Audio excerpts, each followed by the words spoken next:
The Anaheim Ducks entered their third season under the helm of head coach Dallas Eakins. The team is young, talented, and entertaining, led by 17-year veteran Ryan Getzlaff, the best of both worlds. Today I sit down with Coach Eakins for an uninterrupted conversation. Learn what's ahead and what Coach wants now for his team. From the Great Park and Five Points Arena, this is Coach's Corner. I'm Paul Higgins, and all the action starts right now.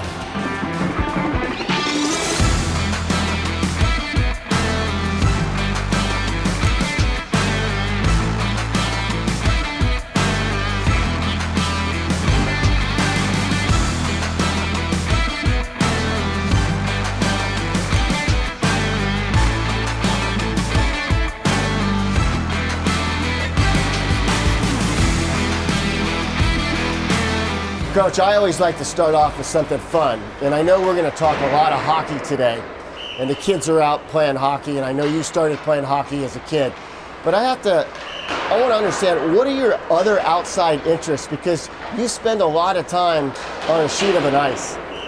Yeah, I spend a lot of time here at the rink, obviously, but my greatest passion is coaching, number one, but for myself, I want to stay fit.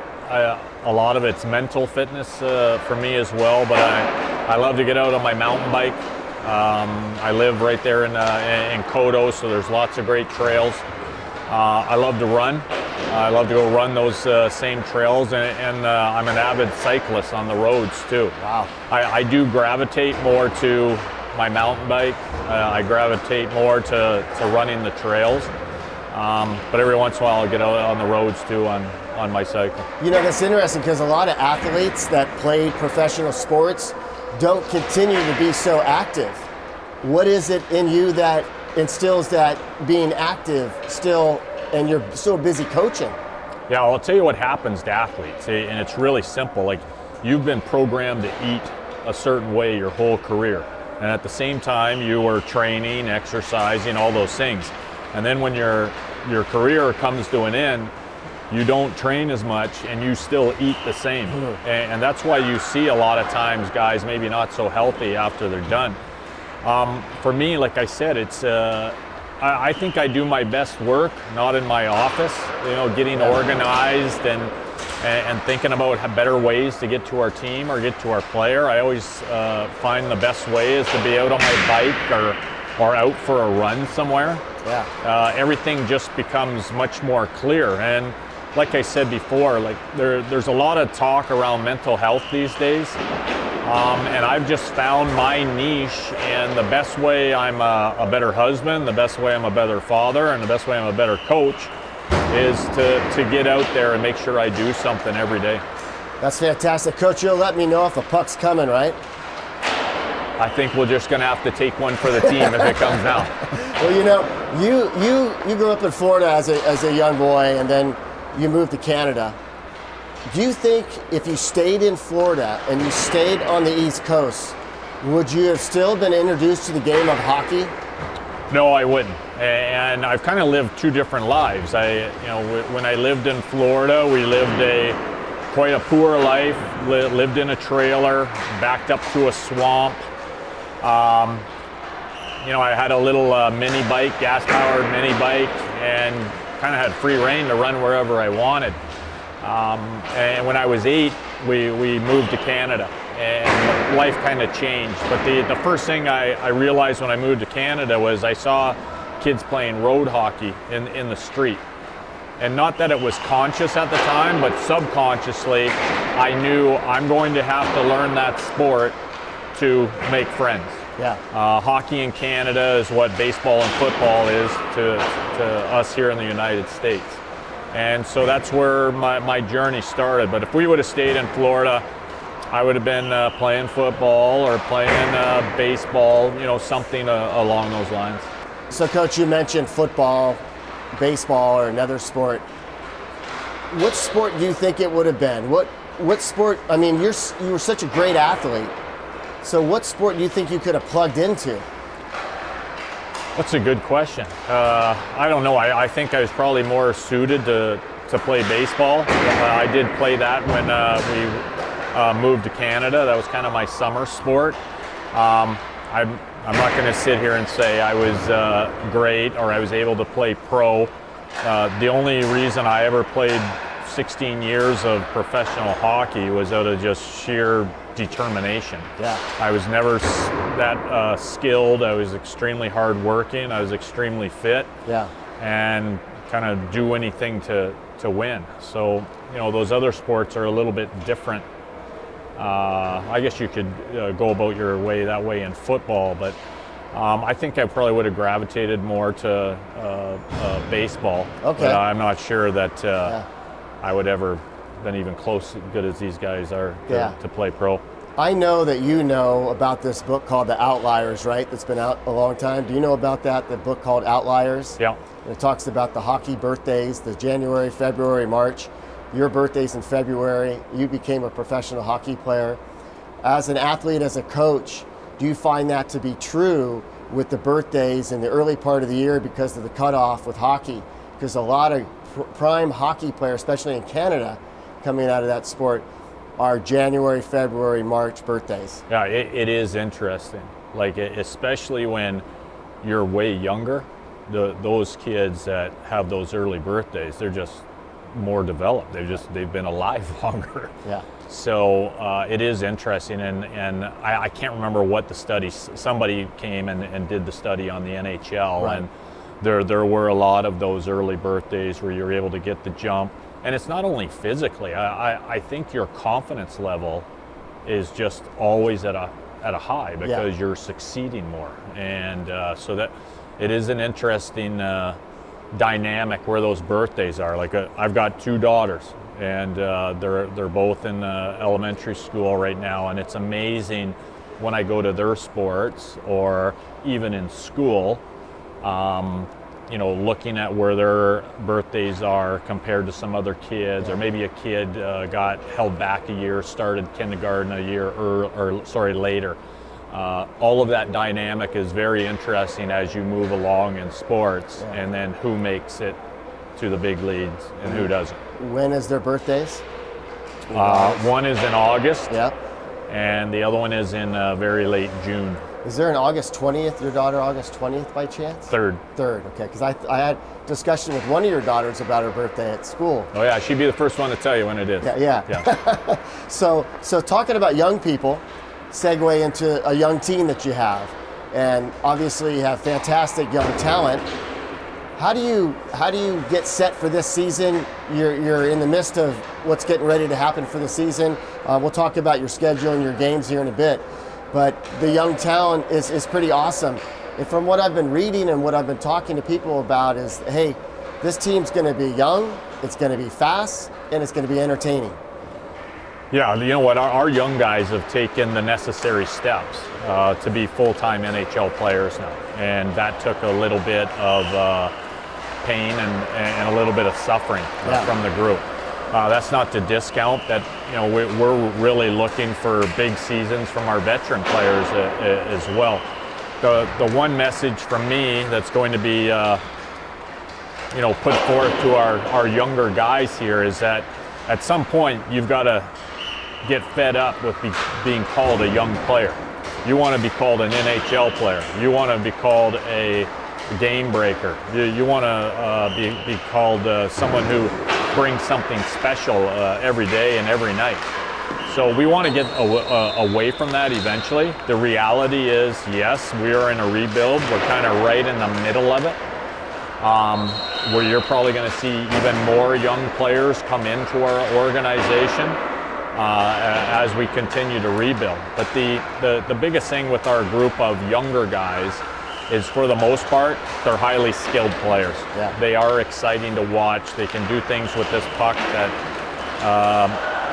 players of my generation wouldn't even think about doing with the puck. And I think they're nicely complemented by veterans who care, who are battle worn, who have been kind of through the wars of the game. So we do have a very good mix for where we're at right now. One of those veterans players going into a 17th season with the Ducks, Ryan Getzlaf, and I know he came back, signed that one-year deal. I'm sure you're pretty thrilled about that, as he could be that guy that these younger players that which will become playmakers look up to? I'm a massive fan of this young man. He has been raised extremely well by his parents. He is just such a giving individual. He looks after these young guys as if they were his kids. Yeah. And I just can't say enough about what he brings to our dressing room leadership-wise. And he's still a very effective player. The greatest thing that's happened here, when you're in a rebuild, a lot of times what happens is older players start to worry a little bit, about their ice time. What's going to happen to me? And the one thing that's happened right away is Ryan's come in to me and said, hey, I'm all for what we're doing here. But the one thing that he's really stressed, and he's correct, is he doesn't want young players to be given anything. And in the same breath, though, if the young player is better than me, then play him more 5-on-5 than me. If the young player is better than me on the power play, then put him there. But until that happens, they have to earn it. And it's a great testament to his leadership, because as a young player in this league, or I think in any walk of life, I think you value more what you have earned than what you have been given. Yeah. And so it's those kind of lessons that he passes on. He lives his life right. He is just an unbelievable father. And another Coteau resident right around the corner from the high school. Yeah. And to be with one team, 5 years is a long time, 10 years, but 17 years, that's a commitment not only to his family, but also the community of Southern California. Yeah, and he obviously enjoys it here very much. He enjoys the organization. He loves his community. He's grown up here, and it's become his second home. And he had every right this summer as a free agent to go explore other opportunities, and he chose to come back to us. Yeah. And again, just a testament of what an amazing captain and human being that young man is. I mentioned to you earlier when we sat down about the Pete's team that you were on in Canada, and there was a gentleman that was with the Pete's for 3 decades. You were playing, I think it was your 4th year that you were team captain, and can I read you what he said about you? I'm sure you've heard this before, but this is what he said. I'm a little worried about what he said. He said, Dallas is the best captain the team ever had. He was a great leader, hard worker, loyal, tough, and never afraid to confront people. He knew how to keep players in line. Knowing that he said that then when you were a player, does that correlate to you becoming a coach? Well, I think so.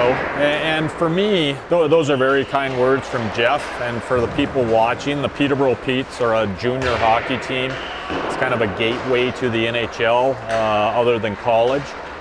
And we were a highly successful organization. We won a lot of games back then. And it was a true privilege to be a captain. But I often find leadership, everybody thinks there's like this magical mix to it. And for me, it's basically having the courage to stand up and confront or encourage what's right and what's wrong. And are you going to work or are you not? And I find in life, and especially in pro sports, I see people talk about, well, I've got to make all these sacrifices. And well, what are we sacrificing? You're chasing your passion. Yeah. You're choosing to do this. Or, oh man, I got to make a lot of hard choices. What hard choices? There's the right choice and there's the wrong one. It's very simple to me. Yeah. So I think that was always kind of my long-term kind of end game. Yeah. I didn't quite know it at the time, but it's amazing to me from when I was a young man, a teenager, where along the way, how many people just thought, you're going to be a head coach one day. Yeah. And I never thought much of it until I retired after playing. You know, it kind of brings me back to when you were in Florida, and if you didn't move to Canada, would you have owned your own business one day and been an entrepreneur? You know what I mean? It kind of correlates the two.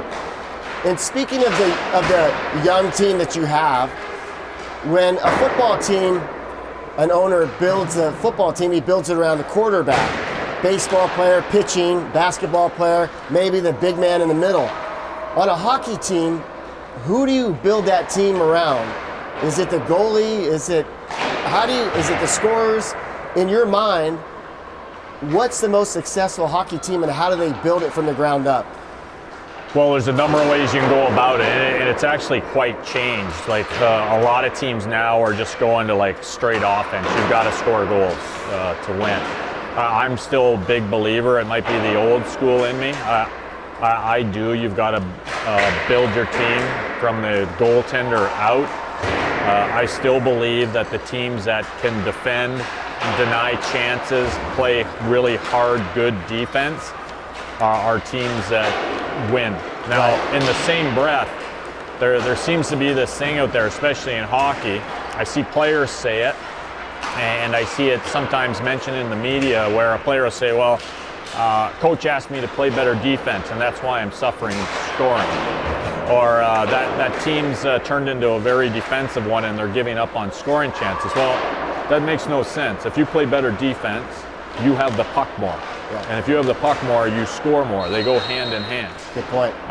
And it goes the other way too.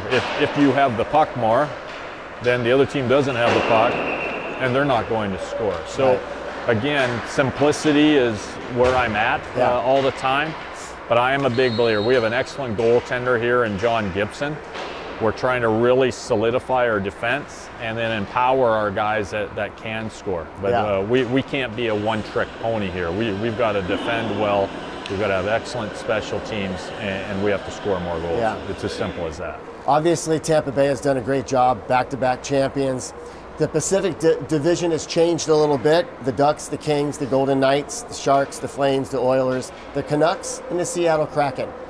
What do you expect out of that team, the Kraken? Well, you're never quite sure. And I think Vegas really, when Las Vegas came into the our division a few years back, you know, at first it's like, okay, they're going to have an okay team, but then they've had an excellent team. Yeah. And it'll be interesting to see what Seattle can bring. The way the expansion model is set up now, they will have a competitive team for sure. You could almost argue that they could be ahead of us in their development curve because of what they've been able to get. Is that fair? Well, they paid $650 million or whatever to come into the league, so I think it's fair to give them some good players. But the thing about our division that we really believe this year, and you don't know until you're in it, but we think there's a couple of teams that are on the elite side. Vegas is one of them for sure, but then there's a whole bunch of teams that are kind of the same. And when that happens, you see opportunity. Yeah. Our message to these players, our goal has to be to win a Stanley Cup. Before you can win a Stanley Cup, you have to sustain habits, develop habits, demand habits that set your standards so high that you consistently end up being a championship caliber team. Yeah.